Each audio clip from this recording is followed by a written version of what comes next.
So today we're going to be talking about the Dead Space Remake. That's right, this is a remake of the 2008 classic survival horror game. If you are a fan of the third-person Resident Evil games, you will love this. If you played Callisto Protocol and felt like it was lacking, you will love this. So for me, the story in Dead Space gets a 2 out of 5. I'm sorry, it actually is a comparable story with a pretty decent ending plot twist. But the majority of the story is told through audio logs, video logs, and in the rare occurrence where you actually come face to face with another character, you are whisked away and separated from them almost instantly. Like, hey, we gotta go and repair this part of the ship. How about you do that and I stay in this air-conditioned room? Essentially, the story is intercepting a distress signal with a ship, going to the ship, everything goes wrong, space zombies. And the rest of the game is, okay, how can we get out of here? Also, why space zombie? Where zombie come from? And there are a couple twists and turns in the adventure where certain people may or may not end up going crazy and betraying you, which is awesome. But again, my main problem with the story is mostly going to be for the fact that it's presented through video logs. However, this does lead into the gameplay, which in my opinion is a 5 out of 5. See, one of the things that Dead Space really pushed back in the day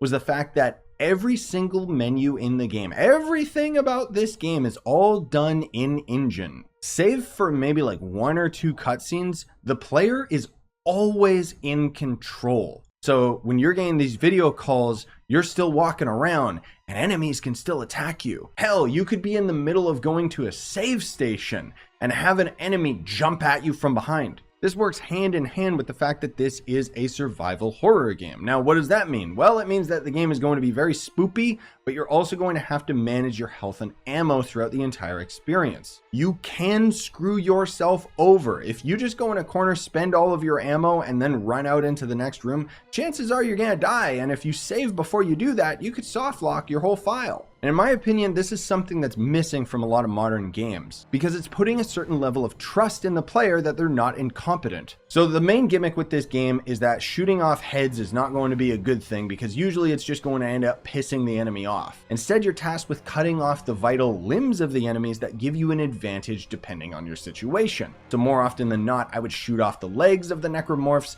so that they would slowly crawl towards me, allowing me to have precious moments of reloading or shooting out some telekinesis. Because on top of all of the great weapon variety that you end up getting in the game, which is all fully upgradable by the way, you'll be able to shoot out stasis to slow down enemies, all matrix mode. Later on you get telekinesis so you can pick stuff up later for puzzles, but also pick off limbs of enemies and shoot them right back at them. It has a very satisfying risk-reward situation going on for the combat, because do you want to end up shooting off the legs so you can slow the enemy down, or do you end up shooting off its arms so you can throw it back at him as a weapon? To keep the combat from getting stale, there's also a very large variety of enemy types, all with their own strengths and weaknesses. One enemy in particular, which is my favorite out of the whole game, is going to be the Hunter. This guy actually serves more like a mini boss because he will actually regenerate his limbs after you've shot them off, which is the perfect villain for a game where you have a limited amount of ammo. Now, the trick is that usually when you end up encountering him, it's extremely intense,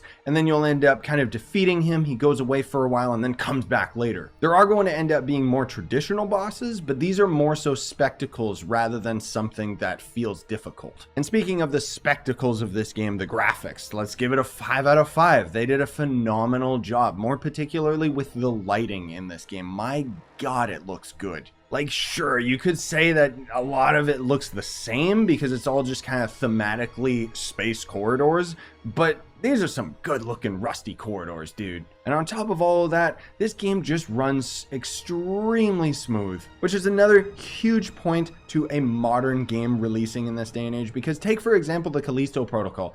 It was an underperforming, unoptimized garbage mess. Like, I loved the game, but I have a beefy computer and I could barely run that game at medium settings. Here, I'm running Dead Space maxed out with no issues, no frame dips, nothing. I had like 1 crash at the beginning of the game because I was using external software to try and take a screenshot in the game, and Dead Space did not like that. EA probably thought I was cheating or something. But one of the most important things to a survival horror game is going to be the sound, which I also got to give a 5. The sound design is stupendous. Everything sounds great. One of my favorite parts of the game is when you end up going into a vacuum and all of the sound is sucked out of the game and all you can hear is Isaac breathing and his spacesuit. All the while when you're in space, you have a time limit going on because you're running out of oxygen. Oh, there's also zero gravity, which is a lot of fun. Lastly, let's talk about replayability, which in my opinion is also going to end up being a 5. To draw another comparison to the Callisto Protocol did not come with New Game Plus day one because modern games like to drag out content they've already completed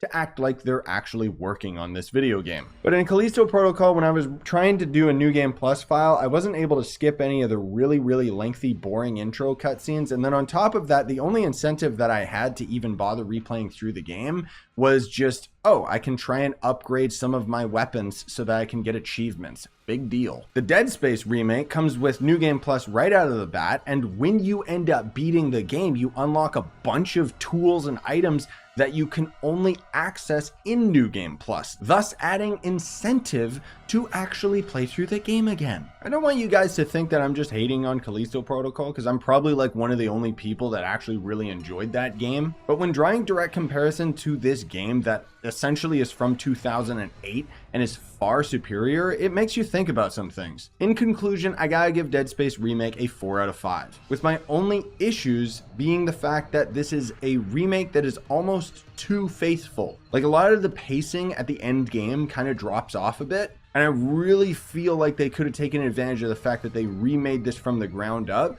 to iron out those flaws. Overall, I still highly recommend this game for any survival horror enthusiast.